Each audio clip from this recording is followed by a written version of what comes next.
Hello, darling. I was thinking some stuff, and it seemed worth sharing. I was thinking about what I believe in, and why I try to believe in as little as possible. When I was 14 or 15 or so, a boy living in the London of the 1980s, I bought a book by a writer named Robert Anton Wilson. And then I went out and bought all of his other books, and they blew my mind. I read his Illuminatus trilogy and his Schrödinger's Cat trilogy. I read Masks of the Illuminati, and I read Cosmic Trigger, his autobiography. I read Wilson's books, and I believed what he told me.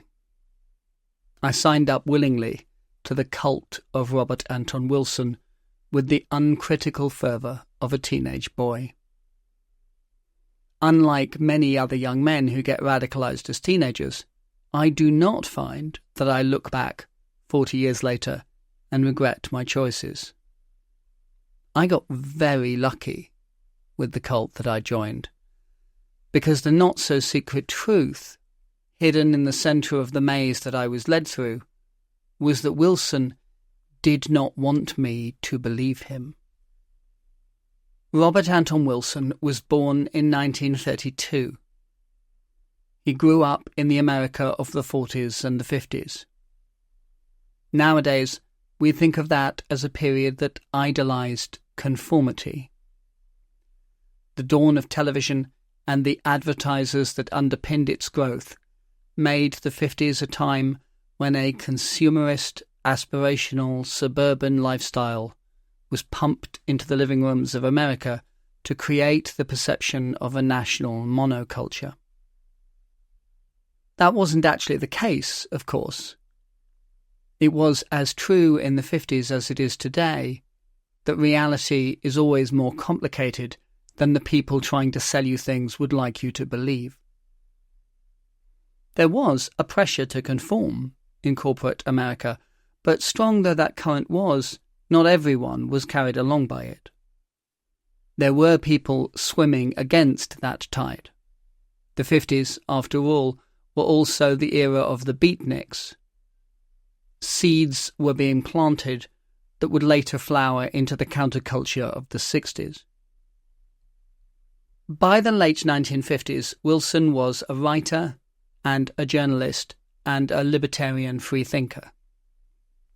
He was questioning the rules and assumptions of mainstream America, but he was also questioning the rules and assumptions of the beatniks and the counterculture.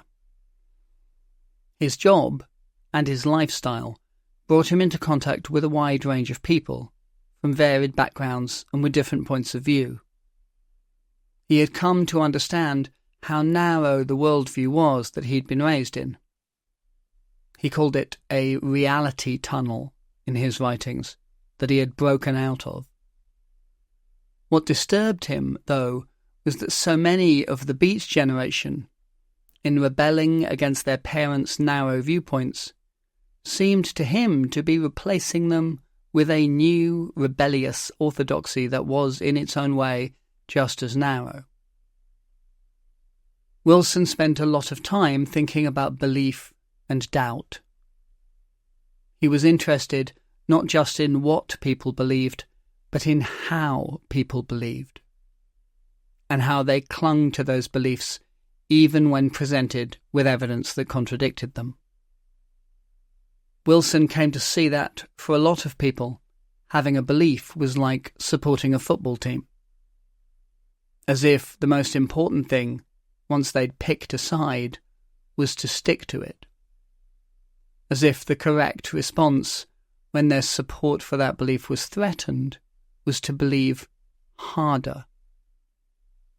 If there was any argument over whether their belief was right, then people behaved as if the morally correct thing to do was to stay true, to stay loyal to their side of the argument, in the hope that their side would win, and people wouldn't think that they'd been wrong.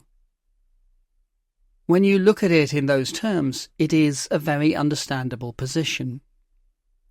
We do tend to think of qualities like loyalty as being good things. We see someone who is loyal as the sort of person we would like to have as a friend. Someone who is disloyal is someone who can't be relied upon. Except that's actually not quite right, because I've made it sound as if this is a conscious process. Wilson did not think that people were just consciously choosing to hold on to their beliefs. He thought that, for a lot of the time, the process was unconscious, that people were not even aware that they were doing it. One of the metaphors that Wilson used to explain this was the thinker and the prover. The thinker was his name for the part of our mind that holds beliefs. When we say things like, "I think that the earth spins round the sun," that's the thinker talking. The prover was Wilson's name for the part of our mind that constructs rational arguments. When we say things like, "Astronomy has shown that the other planets in our solar system seem to orbit the sun, so it seems sensible to assume that our planet does as well," that's the prover talking. A classically rational model for the mind might say that we believe the things that we can prove by looking around us for evidence. Wilson thought that model had it backwards. He thought that the thinker's beliefs come first, and that the job of the prover, in most people's minds, is to justify those beliefs. The thinker believes things, said Wilson, and whatever the thinker thinks, the prover proves. The job of the prover, according to Wilson, is to look around us for any evidence that supports the things that we believe, and then present that evidence to our conscious mind.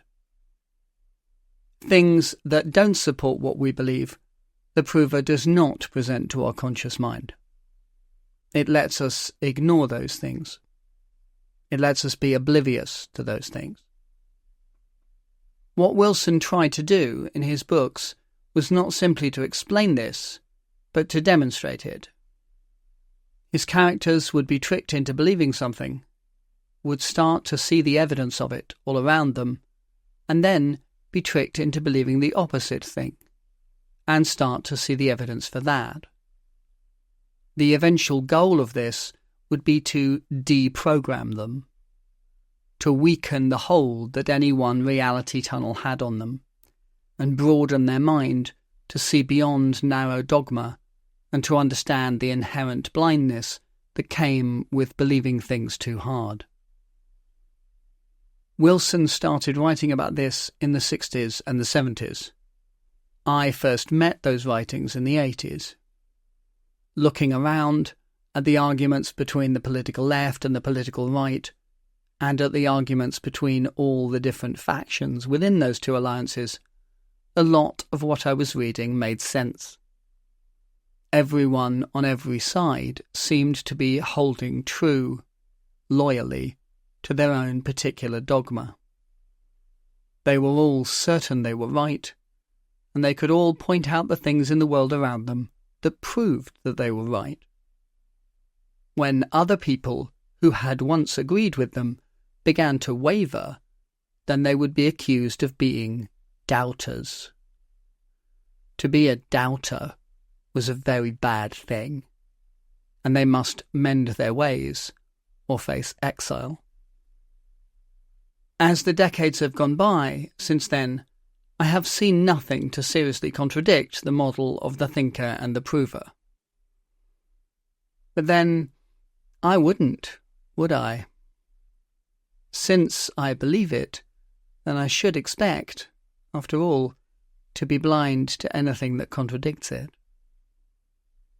What we believe imprisons us, said Wilson. Convictions cause convicts. This is one of the reasons why the scientific method is such a challenge. Our brains are very bad at dispassionately following the evidence to form beliefs that we then change if later evidence contradicts them. The history of science has all too often been a story of arguments between two camps, with men of influence and power within the community trying to gather evidence to defend what they believe to be the correct model for something. This kind of battle between two rival models seems to be played out repeatedly in different fields. Those loyal to each side hold on firmly to their entrenched beliefs and would far rather tweak or adapt their favoured model to account for new evidence than switch to the other team. For my own part, I do think that I have gained some benefit from having learned early to be wary of belief. It is not that I don't believe things, but rather that I don't rush to do so. I try, when possible, to hold back and see both sides of the argument. Also, I try to hold on to doubt. Even when I do believe a thing to be true, I will occasionally put aside an hour or so to try to believe the opposite. It's a lot like method acting. Sounds weird, I know, but the truth is, I probably don't do it enough. In the times that we currently live in, when the cultural landscape seems so divided, with battle lines drawn up on every turn, it is tempting to just pick a side and be loyal to it. I have picked some sides, of course. I'm only human. But I am not loyal to them. I try to remember that the moral high ground is a trap. Both sides offer that to their believers, and it's a lie. The only tactical advantage of high ground is when it lets you see more things. And believing in one side or the other lets me see less. Because whatever the thinker thinks, the prover proves. There is tactical high ground to be had that does give you a better overview, but it's not the moral high ground. It's the fence. I don't live on the fence, but I do try to climb up there every now and again to see what I can see. It can be a useful vantage point. Of course, even visiting the fence makes me a doubter, and I'm sure I wouldn't be welcome in more idealistic circles, but I'm fine with that. I never did have much time for arguments based on purity. Anyway, that's what I was thinking about, and I believed it was worth sharing. See you soon.